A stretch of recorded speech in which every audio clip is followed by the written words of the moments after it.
Hello and welcome to the State of the Fleet Market, a weekly video series produced by Automotive Fleet magazine. My name is Mike Antich. I'm editor of Automotive Fleet, and today I'd like to examine what's occurring in the commercial fleet market for the week of July 27, 2020. And the key word for this week is uncertainty. And the root of this uncertainty is the resurgence of the COVID-19 infections throughout the southwestern and southeastern U.S., in particular in Florida, Texas, and Arizona. And this uncertainty has permeated a good part of the economy. And this is best illustrated by companies in the Standard & Poor's or S&P 500 that have released their second quarter earnings. The majority of these companies have declined to issue full year earning forecasts due to this uncertainty. And there were common themes among these companies, and this is all public record. You can look it up on your own, but here's just a sampling of some of the companies. FedEx, the timing and pace of economic recovery are uncertain. PepsiCo, the environment is volatile and much uncertainty remains. IBM, uncertainty in the environment.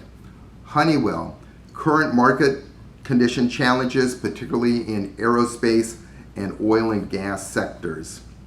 And a key reason for this uncertainty, and we've talked about it through the course of the 15 weeks so far that we've been producing this video series, uncertainty keeps on cropping up. And the key reason for that is that there doesn't appear to be a specific endpoint for our current pandemic-induced economic slowdown.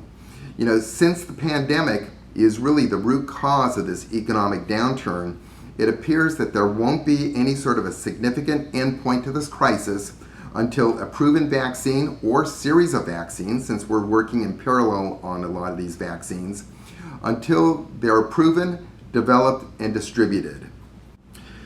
Let's next drill down and examine what impact this uncertainty will have on corporate fleet acquisition strategies for model year 2021.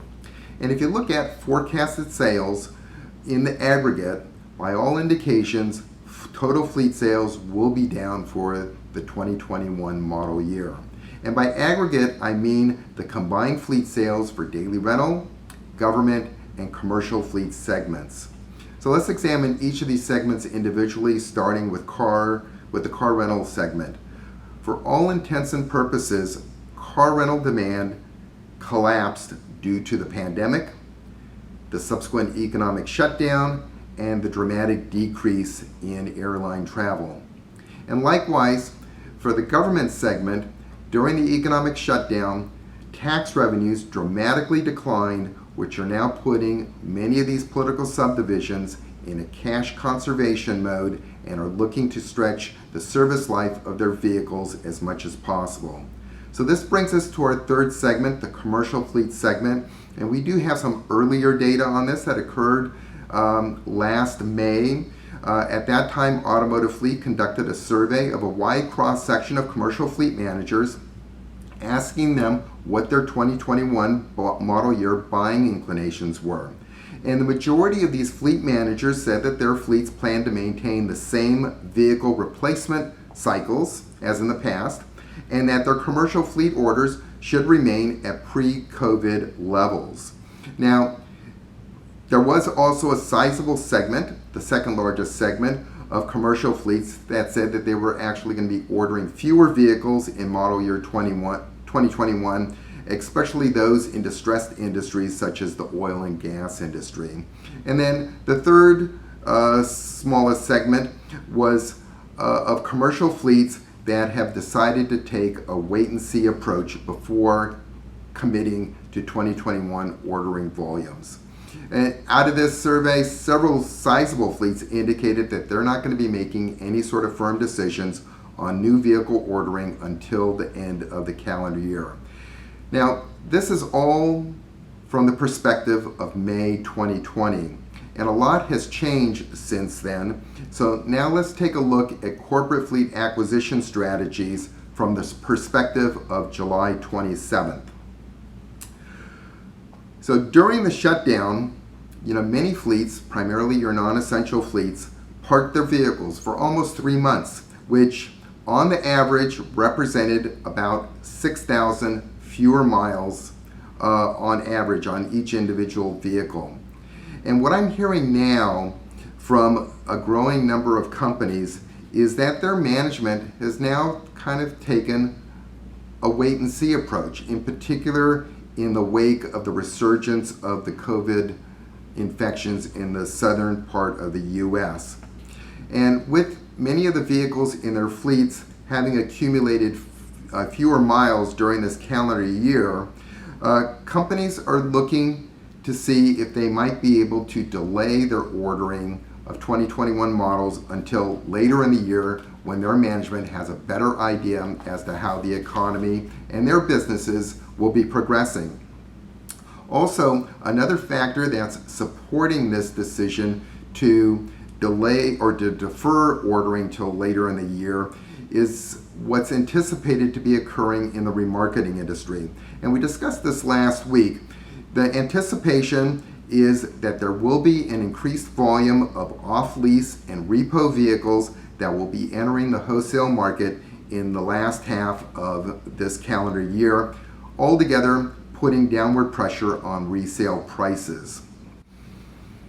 So there are three factors that are influencing the thinking at some of these companies. One is this uncertainty in the marketplace, uncertainty about their businesses in the second half of this calendar year. The second factor is the volatility in the used vehicle market that will be anticipated in the third and fourth quarter, and also the fact that they have a bit of a buffer with vehicles that have fewer miles than normal, which would allow them to keep them in service longer without negatively impacting their resale values. All three of these factors combined together is causing some fleets now to contemplate about actually deferring their orders until later in the calendar year or until spring 2021. And this strategy of defleeting their vehicles into next year does have some advantages in the sense that they'll be defleeting their vehicles in what's anticipated to be a stronger used vehicle market.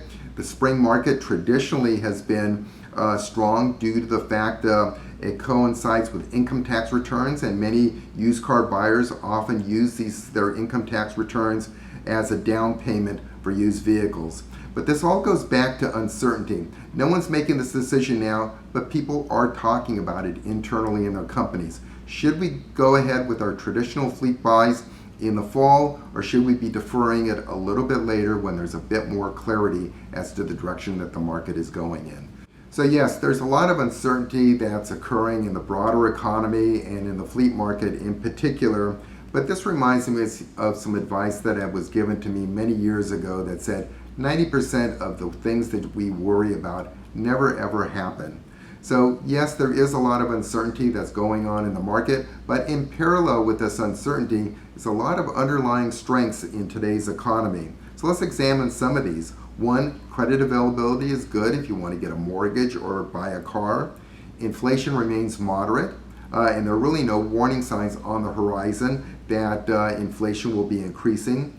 We have historically low interest rates, and many industry segments that are important to fleet, such as the construction industry, are doing extremely well.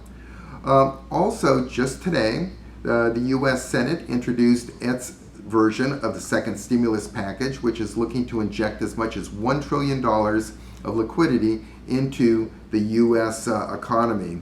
And likewise, the U.S. House of Representatives is working on its own second stimulus package, which is looking to inject as much as $3 trillion. So all of that points to increased government spending to help lubricate the economy and to buy time until this vaccine is developed. Another key milestone that's going to be occurring on August 7th that we'll be discussing in our next State of the Industry video report is the jobs report for the month of July. Now, May and June job reports were both all-time records.